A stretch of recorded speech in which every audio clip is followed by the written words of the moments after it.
Chaque jour, des milliers de personnes dans le monde doivent prendre l'une des décisions les plus difficiles, rester et risquer la mort ou le dénuement. Ou bien fuir pour trouver la sécurité et risquer de tout perdre. En Afghanistan, un récit sur comment faire ce choix.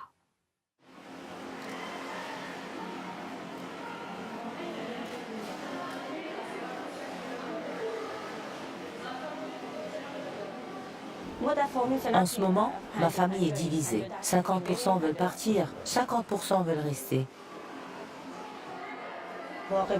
Moi, je suis réaliste. Mais parfois, il faut rêver.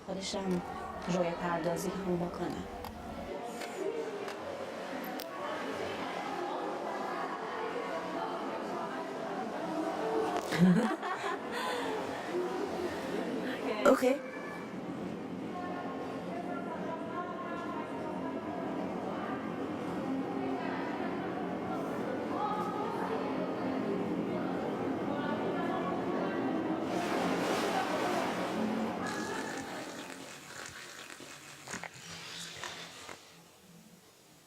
Ma famille est partie il y a 7 ans et je devais partir avec eux. Mais je n'ai jamais abandonné. Je suis resté. C'est pour toi. En Allemagne, ma famille m'a dit « Tu es venu jusqu'en Allemagne. Demande l'asile ici et reste. Pourquoi tu repars en Afghanistan ?»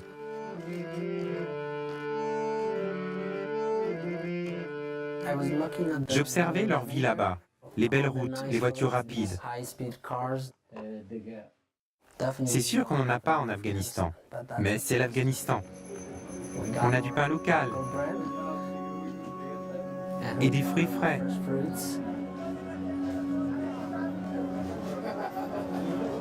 Et on va chez la famille pour être ensemble.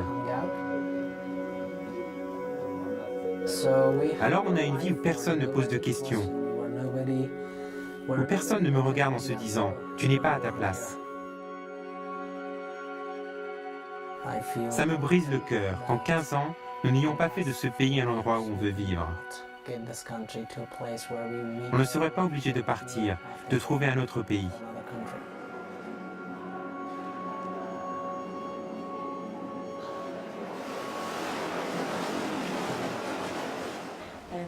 Je fais essentiellement des films. J'ai un autre projet, la natation. Monter une équipe féminine de natation. L'espoir, ces projets qui représentent 50% des raisons pour lesquelles je suis restée. Malgré les bombardements, malgré le fait de ne pas savoir ce qui va m'arriver quand je rentre le soir.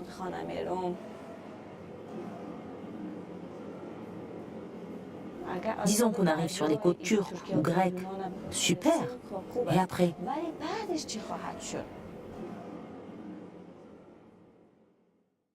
Je me rends compte que ceux qui partent sont perdus. Il faut tout recommencer. On ne parle pas la langue, et puis ce qu'on a fait comme études ou non, les diplômes. Et qu'est-ce qu'on est censé faire? Il faut tout lâcher, c'est comme renaître.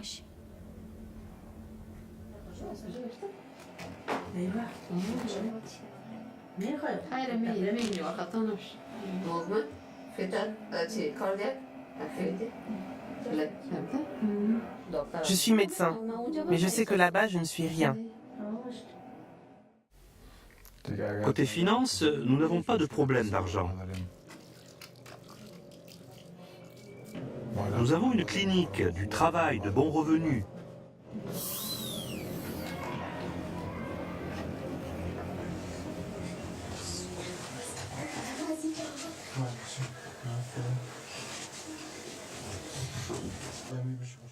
Nous avons 5 enfants, 3 filles et 2 garçons. Ils devraient connaître la paix. Il faudrait la paix pour nos enfants.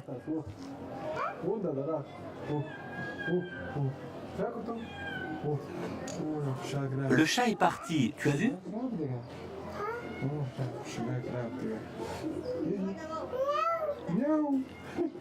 Deux de mes frères ont été tués dans des attentats suicides.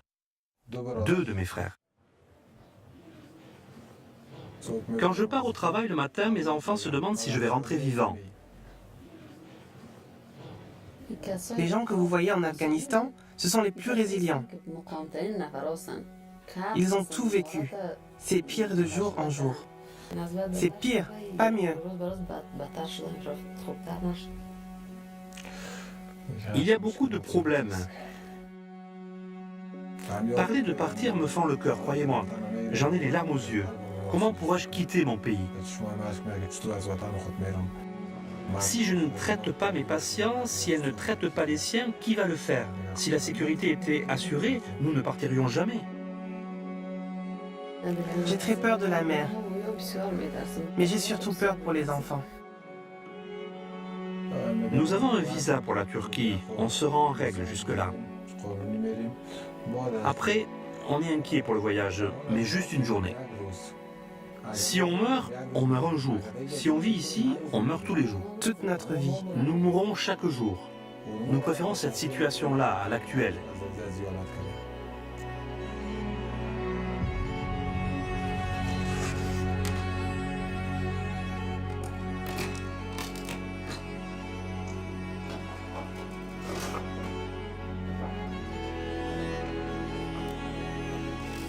Cette semaine, à l'exception de celle où j'ai perdu mon père, c'est la plus dure de ma vie.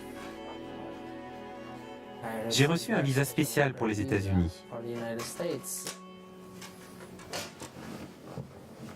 J'en suis reconnaissant. Ça va probablement me sauver la vie. Mais c'est difficile d'expliquer ce que je ressens en ce moment. Quand j'entendais mon père parler de mère patrie et de son amour pour le pays, on se moquait de lui et on répondait « Qu'est-ce que la mère patrie nous a donné ? La guerre civile, constamment se déplacer, tous les traumatismes et toute cette folie, les gens massacrés, tués, et notre vie est en danger. C'est ça que la mère patrie fait pour nous ? » En partant, ma mère pleurait et j'essayais de la calmer, de la rassurer. Mais je me demandais pourquoi elle pleurait. Elle me disait simplement « Tu ne comprends pas, c'est le pays ».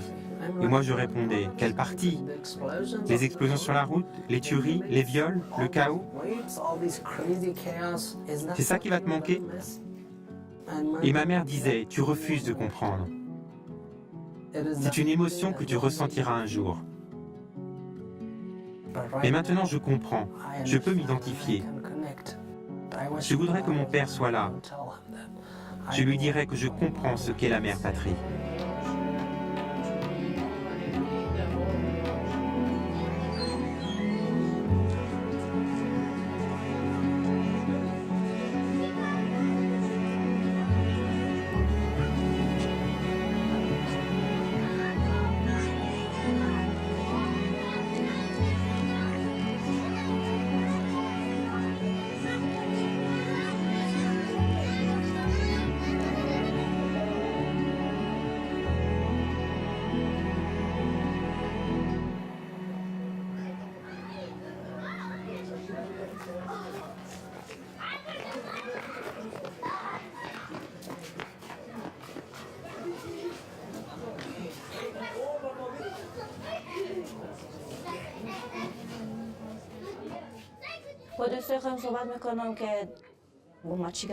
Quand je vais voir mes amis pour leur demander de l'aide au travail, ils me disent « Pourquoi tu es si heureuse ?»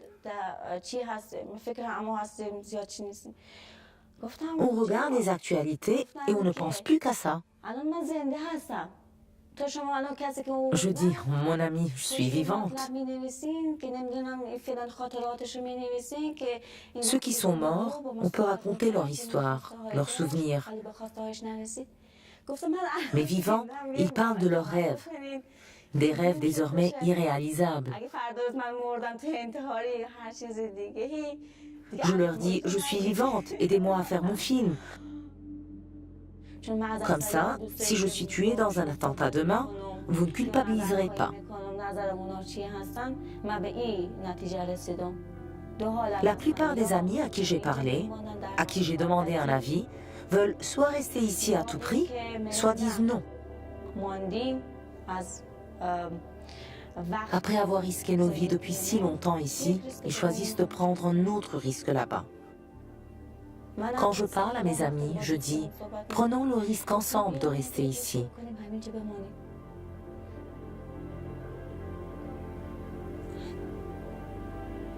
Pour voir ce qui se passera.